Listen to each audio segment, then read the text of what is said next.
कुरुक्षेत्र की धरती पर ही मैं आपको महाभारत की हर व्यू रचना दिखाने जा रहा हूं। शायद ये आपको कोई ये दिखाए।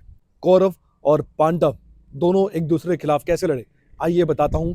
पहले दिन का युद्ध कैसा था, आप देख सकते हैं किस तरह से, चाहे अभिमन्यु हो, चाहे नकुल हो या भीमसेना हो, और उधर अगर बात करें कौरवों की तो यहां भी कृपाचार्य हैं, भीष्म हैं या द्रोणाचार्य हैं, सभी आप देख सकते हैं। और महाभारत युद्ध के पहले दिन पांडवों और कौरवों ने अर्जुन और भीष्म पितामह के निर्देशों से अपनी अपनी सेनाओं के लिए अलग अलग व्यू रचना की थी। आप देख सकते हैं पांडवों ने अपनी सेना को वज्र व्यू में खड़ा किया पहले दिन, और इस व्यू के शिरोभाग में भीम और उनके दोनों पार्श्वों में नकुल, सहदेव और विराट नरेश थे।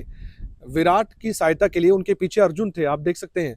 अर्जुन के बाएं भाग में अभिमन्यु और पृष्ठ भाग में सात्यकी स्थित थे, और युद्धमन्यु और उत्मोजा व्यू के मध्य भाग के बाद बाएं और दाएं पक्षों में ये दोनों स्थित थे। व्यू के अंतिम भाग की रक्षा विशाल सेना के साथ युधिष्ठिर कर रहे थे। पांडवों की व्यू रचना के विरुद्ध उनके खिलाफ भीष्म पितामह ने अपनी सेना को सर्वोत्मुख व्यू में खड़ा कर दिया। इस व्यू के अग्रिम भाग में भीष्म और बाई और वृत्ताकार रचना में कृपाचार्य, कृतवर्मा, जयद्रथ, दुर्योधन, शकुनी, अश्वत्थामा और द्रोणाचार्य थे।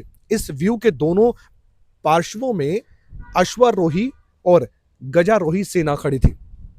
कौरव सेना का मुख पश्चिम और पांडव सेना का मुख पूर्व की ओर था। आप दोनों जो सेना है कौरव और पांडव की वो देख सकते हैं।